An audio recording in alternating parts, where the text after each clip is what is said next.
जय हिंद दोस्तों। तो देखिए, Bihar SSC, railway D group और बहुत सारा एग्जाम आ रहा है और आपको पता ही है कि लगभग 6-7 महीने के अंदर में बहुत सारे एग्जाम होने वाला है। तो खासकर हम लोग एक टारगेट किए हुए हैं, एक रिवीजन चल रहा है लुसेंट का, यानी प्रतिदिन 5 पेज पढ़ के और आपको पढ़ना है, खत्म करना है। और अगर लगता है कि अगर हम लोग ऐसे करेंगे तो 2 महीने के अंदर में लुसेंट पूरा खत्म कर लेंगे। और यहाँ पे जीडी का भी, स्पीडी का भी शुरू करेंगे हम लोग। तो स्पीडी का एक करेंट अफेयर हो जाता है और स्पीडी का एक साइंस का जाता है, वो भी हम लोग कवर करेंगे। तो अभी आज से शुरू हो रहा है और आप भी इस मुहिम में जुड़ जाइए और प्रतिदिन 5 पेज पढ़ना है। तो आज का जो टॉपिक है लुसेंट का पहला, यानी पहले पेज से लेकर 5 पेज के बीच में है, यानी इतिहास का। तो यहाँ पे 2 ग्रुप है और इनसे पूछते हैं कि कितना ही लोग याद किए हुए हैं। तो इस तरह से अगर प्रतिदिन टारगेट मिलता है तो याद भी हो जाता है। तो बस एग्जाम को अगर निकालना है तो इस लुसेंट का रिविजन करना बहुत ही जरूरी है। तो चलिए फिर शुरू करते हैं। तैयार है आप लोग? तो चलिए, पहला क्वेश्चन आपके साथ है कि ये बताइए कि ईरानियों ने सिंधु नदी को कौन से नाम से जोड़ा था? ईरानियों ने सिंधु नदी को क्या कहा था? हिंदू। हिंदू। चलिए नेक्स्ट आपका है जी। सबसे पहले इतिहास को 3 भागों में बांटने का श्रेय किस इतिहासकार को जाता है? ये अच्छा क्वेश्चन जुड़ा हुआ है। क्रिस्टोफ सेलियस। क्रिस्टोफ सेलियस, बहुत बढ़िया। कहाँ के थे जी? जर्मन के थे। चलिए बहुत बढ़िया। अगला आता है कि भारत में सबसे प्राचीन धर्म वेद है और उसका संकलन किसने किया था? कृष्णद्वैपायन। चलिए, तो ये बहुत अच्छी बात ये है कि इसमें कहता है कि एक चीज बताइए, अगर चारों वेद को मिला दिया जाए, 4 वेद ऐसे कौन कौन से हैं? ऋग्वेद, सामवेद, अर्थवेद, यजुर्वेद। हाँ, तो चारों वेद को मिला दिया जाए तो क्या कहा जाएगा? किसका क्वेश्चन था आप लोग का? हाँ, संहिता। अच्छा, अगर मान लेते हैं कि एक आता है वेत्रयी, यानी इसमें 3 वेद रहते हैं, है ना? तो कौन से वेद को निकाल दिया जाए तो? अथर्ववेद। बहुत बढ़िया। अगला है कि ये बताइए कि ऋग्वेद में 10 मंडल हैं, तो सूक्ति कितने हैं? सूक्त 1028। चलिए नेक्स्ट, अगला क्या कहता है कि ऋग्वेद के 3रे मंडल में सूर्य देव को समर्पित किया गया है, ठीक ना? सूर्य देवता सावित्री को समर्पित प्रसिद्ध गायत्री मंत्र है 3रे मंडल में। तो ये बताइए कि इसकी रचना किसने की थी? विश्वामित्र। वाह। चलिए, ये आपको याद होगा कि ऋग्वेद के 8वें मंडल में हस्तलिखित है, यानी 8वां जो मंडल है वो हस्तलिखित है। तो इस हस्तलिखित को क्या कहते हैं? खील। खीर। यस सर, खील। हम सोचे खीर। अगला ये बताइए कि व्यक्तियों को वर्णों में विभाजित किया गया था, 4 वर्णों में। किस मंडल में? किस? 10वें मंडल में। चलिए बहुत बढ़िया। अगला है क्या जी? आप कथा सुनने के लिए आए हैं? ना बोल रहे हैं। अगला है ये बताइए कि ऋग्वेद में गाय के लिए किस शब्द का प्रयोग? अधन्या। वाह वाह वाह वाह। अच्छा, एक चीज है, ईसा मसीह का जन्म, ईसा मसीह नहीं, बुद्ध का जन्म कब हुआ था? 561 में का इसी में। मृत्यु कब हुआ था? 483। इसी में दिया हुआ है, ऐसे ही। तो अब बात आता है कि प्राचीन इतिहास के साधन के रूप में वैदिक साहित्य में ऋग्वेद के बाद किस ब्राह्मण ग्रंथ का स्थान आता है? सतपथ। नेक्स्ट है, अगला है यजुर्वेद से है कि यजुर्वेद के जो पाठ करते हैं, है ना, उसे क्या कहते हैं? पाठकर्ता को क्या कहते हैं? अधर्व्यू। पक्का ना जी? तो सामवेद को गाने वाले को या सामवेद को पढ़ने वाले को उदात्री कहते हैं। उद्गाता ना? उद्गाता भी कहते हैं। अगला आता है, ये क्वेश्चन अच्छा है। अच्छा बताइए, सामवेद में सूक्त की संख्या कितनी है? 18-10 है। बड़ी पढ़ी है जी।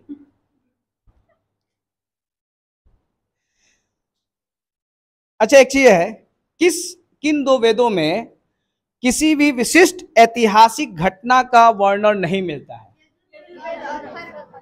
यजुर्वेद और सामवेद। यजुर्वेद और सामवेद। सामवेद, हाँ जी, बहुत बढ़िया।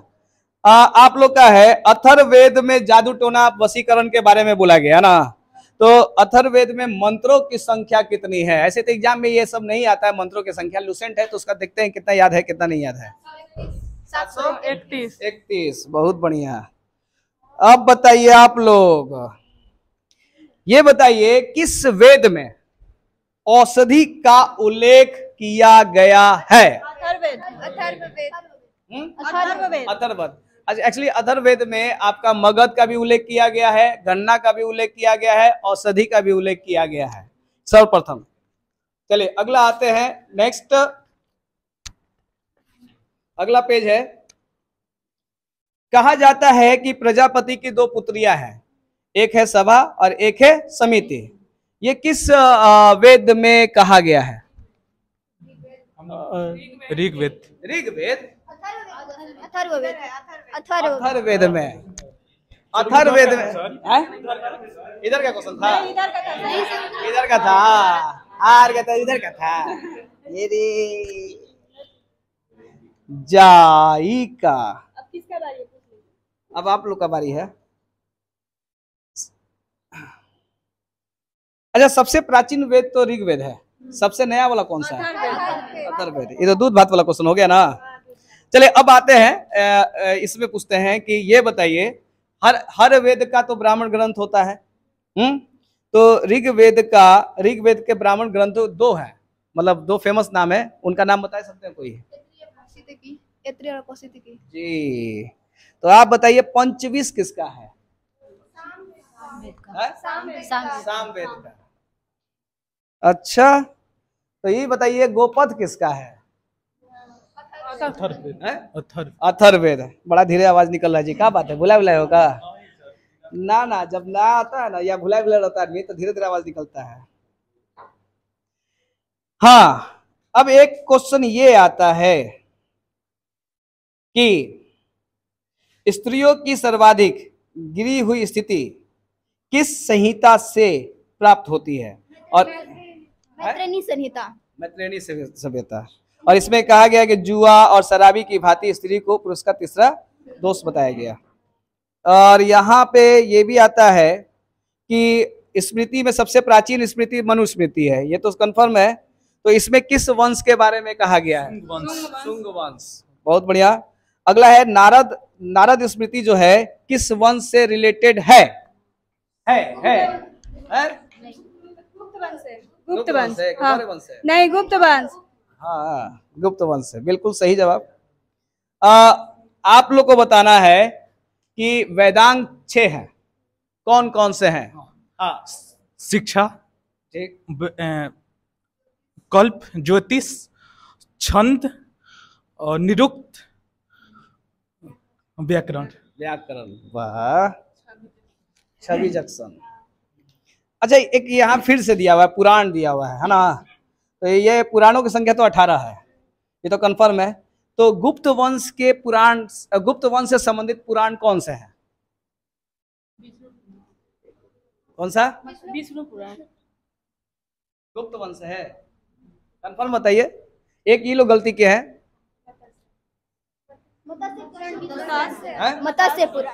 मत्स्य पुराण, हाँ एकदम बिल्कुल, अरुण पढ़ा है, सब पढ़ा है। गलत जवाब।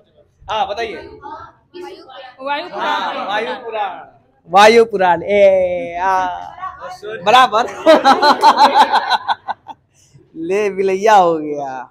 चलिए एक चीज बताइए, आंध्र सातवाहन वंश से रिलेटेड कौन सा पुराण है? मत्स्य पुराण। मत्स्य पुराण। जा, अच्छा एक चीज है कि अग्नि पुराण में नहीं, अब तो बोल ही दिए अग्नि पुराण वाला, इसलिए नहीं बताएंगे आगे। अच्छा एक चीज है कि बुद्ध के पूर्व जन्मों की कथा किसमें है? जातक में है, पक्का ना? और हीनयान का प्रमुख ग्रंथ कौन सा है? कल्पसूत्र। नहीं, कथावस्तु। सॉरी, कथावस्तु। कथावस्तु। ऐसे हाँ, हीनयान का जो एक है प्रमुख ग्रंथ है, कथा वस्तु है, जिसमें बुद्ध जी का जीवन चरित्र के बारे में बताया गया है। और ऐसे बुद्ध जी से रिलेटेड बहुत सारे पुस्तकें हैं, जैसे बुद्ध चरित्रम। बुद्ध चरित्रम की खोज रचना किसने की थी जी? अशोक घोष। अश्वघोष घोष। चलिए अगला बात करते हैं यहाँ पर कि कहा जाता है कि अर्थशास्त्र के लेखक जो है कौटिल्य है। उन्होंने अधिकरणों की संख्या कितने में विभाजित किया था? 15। जी बिल्कुल सही। और प्रकरणों को कितने में विभाजित किया था? अधिकरणों को 15 में और कितना? 18। लॉक कर दे। 18 लॉक कर दे। जगह पहलवान करिए, रुक जा बताना मत। तो 108 अनुच्छेद वाला लॉक करें। चलिए आप लोग बताइए जी। 180 जा तीनों संख्या थी लेकिन थोड़ा उलट फेर था। हाँ बराबर है ना? बोल दीजिए आप लास्ट में उहे था। हाँ जी, एक तो बहुत अच्छा है, राजाओं की नदी, ठीक ना? राजाओं की नदी किस ग्रंथ को कहा गया है? बड़ा अच्छा इसमें दिया हुआ है, राजाओं की नदी। हाँ, राजतरंगिणी, बिल्कुल सही। यहाँ पे आपको पता है राजतरंगिणी बहुत फेमस है। इसमें कश्मीर का इतिहास का वर्णन किया गया है। कल्हण जो थे वो राइटर थे इसके, और लिखा हुआ है राजतरंगिणी मतलब राजाओं की नदी। और इसमें कहा गया है कि तिरंगों की संज्ञा दी गई है।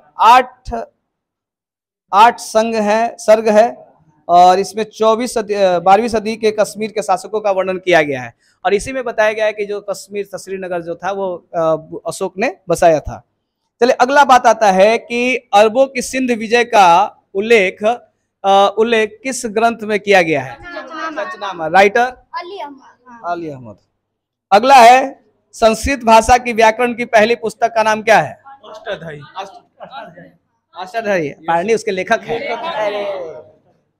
ये अच्छा किस काल में लिखा गया है?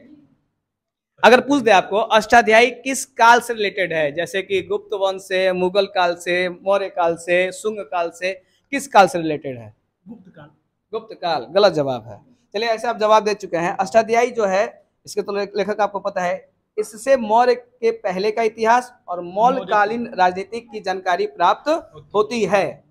और एक चीज और भी है, अष्टाध्यायी में पहली बार शब्द का प्रयोग किया गया था। तो किस शब्द का प्रयोग किया गया था? लिपि का। जी, लिपि शब्द का प्रयोग किया गया था। अगला आता है कि एक ज्योतिष ग्रंथ है जिसको लिखने वाले हैं कात्यायन। तो उस ग्रंथ का नाम क्या है? गार्गी संहिता। अच्छा ये बताइए, पुष्यमित्र शुंग के एक पुरोहित है, ठीक ना? उस पुरोहित का नाम बताइए। तो कितना आपको देखिए इसमें बहुत कुछ मिल जाता है, इसीलिए आप इसे रोज रिवीजन कीजिए, रोज पढ़िए इससे। और चलिए जल्दी बताइए, जल्दी पतंजलि। और कौन सा किताब लिखे थे? महाभाष्य। चलिए अब कुछ है इसमें, अगला पेज में आते हैं। कुछ राइटर है, लेखक है। तो अभी आते हैं विदेशी राइटरों को लेकर। इतिहास के पिता किसे कहते हैं? हेरोडोटस। कौन सा पुस्तक लिखे थे? किस देशों के संबंध के बारे में बताए थे? भारत और फारस। बहुत बढ़िया। अगला आता है कौन सा कि सिकंदर के साथ आने वाले लेखकों के नाम बताइए। अरे बहुत ही निरियाकस और इतना बड़ा कैसे ऑनरेस, हाँ सीक्रेट्स और बहुत सारे लंबा नाम है यार। सही है। तो चलिए चंद्रगुप्त मौर्य के दरबार में आने वाला दरबारी मेगास्थनीज। किसने भेजा था दरबार में? राजदूत था ना ये, किसी का राजदूत तो था। किसने भेजा था?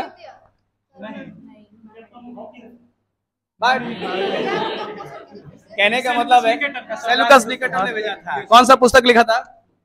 नहीं पगला गए हो क्या जी? इंडिका। अरे गजब हाल है भाई। इतना आसान क्वेश्चन में चलिए अगला है कि डाइमेकस जो है बिंदुसार के राज दरबार में आया था, ठीक है, उसने मौर्य काल के बारे में लिखा था। तो अब आपको बताना है कि डाइमेकस सीरिया के किस नरेश ने भेजा था? एक मिनट, हाँ, ओंटियाकस। अगला है भारत का भूगोल लिखने वाला है टोलमी सर। और नेचुरल हिस्ट्री लिखने वाला प्लिनी। ये वाला एग्जाम में आया था, सब दोनों एग्जाम में आया था। अच्छा, एक चीज और है, एक पुस्तक है जिसके लेखक की जानकारी नहीं है, लेकिन इस पुस्तक में कहा गया है कि हिंद महासागर की यात्रा पर आए थे और उस समय भारत के बंदरगाहों और व्यापारी वस्तुओं के बारे में लिखे थे। तो वो पुस्तक का नाम क्या है? ऑन हिस्ट्रियन ऐसे कुछ है, एथ्रियन सन ऐसे ही है। जी, बहुत बढ़िया, बहुत बढ़िया। हाँ जी, फाहियान किसके दरबार में आए थे? फाहियान किसके दरबार में आए थे? चंद्रगुप्त द्वितीय। पक्का ना? अच्छा, एक चीज बताइए, कौन व्यक्ति था जो 518 में भारत में आया था, ईस्वी में भारत में आया था, 3 वर्ष रहा था, बौद्ध धर्म की जानकारी प्राप्त की, और इसका नाम क्या था? 518 ईस्वी में आया था। संगुन, कहा का नाम ले रहे हो सब जी? 3 वर्ष रहा था। संयुगन। चलिए अब आता है कि हर्षवर्धन के शासनकाल में हैंगसांग आया था, है ना?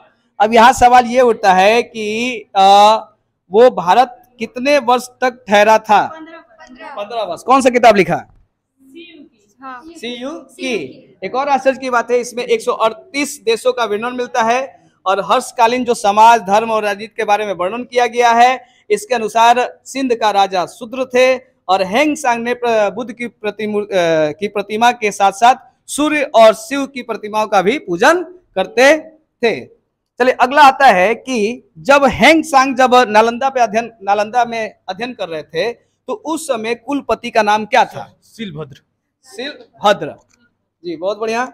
अगला आता है कि ऐसा कौन सा व्यक्ति था जो 7वीं शताब्दी के अंत में आया और नालंदा विश्वविद्यालय, विक्रमशिला विश्वविद्यालय में पढ़ा भी और भारत का वर्णन भी किया? तो वो कौन था? सिंह। चलिए, बहुत बढ़िया। अगला आता है, अभी हाल ही में आपको बिहार पुलिस में क्वेश्चन आया, दरोगा में भी आया था, और वो ये था कि भारत की खोज या किताब उल हिंद या तहकीक ए हिंद किसने लिखी? मतलब तहकीकात मतलब होता है खोज करना, ठीक ना? तो अगला आते हैं, अगला जो है अरबी भाषा में लिखे थे किताब का नाम है रहला, जिसको सफरनामा के नाम से जाना जाता है। तो इनका लेखक का नाम है इब्न बतूता। लेकिन क्वेश्चन यहाँ पे ये है कि किस राजा ने इब्न बतूता को काजी या न्यायाधीश के पद पर नियुक्त किया था? मोहम्मद बिन तुगलक। अब एक और क्वेश्चन आता है कि हाथी गुफा अभिलेख में किस शब्द का उल्लेख किया गया है? ऐसे तो सब बहुत सारे शब्द, जा ये क्वेश्चन उल्टा हो गया। ऐसे भारतवर्ष का उल्लेख किया गया था हाथी गुफा अभिलेख में। हूणों का आक्रमण किस अभिलेख में किया गया है? किधर है? हाँ, भीतरी स्थान। भीतरी। सती प्रथा का पहला लिखित साक्ष्य किस शासक के शासनकाल में हुआ था? भानुगुप्त एरन अभिलेख। एक लास्ट पूछ लेते हैं आप लोग से, रेशम बुनकर की श्रेणी की जानकारी किस अभिलेख से मिलती है? मंदसौर अभिलेख। तो चलिए, बहुत बढ़िया है। अगला पेज है, एक्चुअली थोड़ा सा इसमें 1-2 पेज बच गया है ना, 4 और 5, तो 4, 5 और लेके 10 कल तक में आप याद, सोमवार से रहेगा, हाँ मंडे से रहेगा। तो ऐसे कंटिन्यू आपको 5 पेज पढ़ना है। अगर मान लीजिए आज 1 पेज कम हुआ है, आज क्योंकि कम लोग आए हैं इसीलिए, तो कल से आप लोग 10 पेज तक कवर कर लीजिएगा। मंडे का टाइम क्लास के बाद, हाँ ठीक है। तो आज के लिए करते हैं, जय हिंद।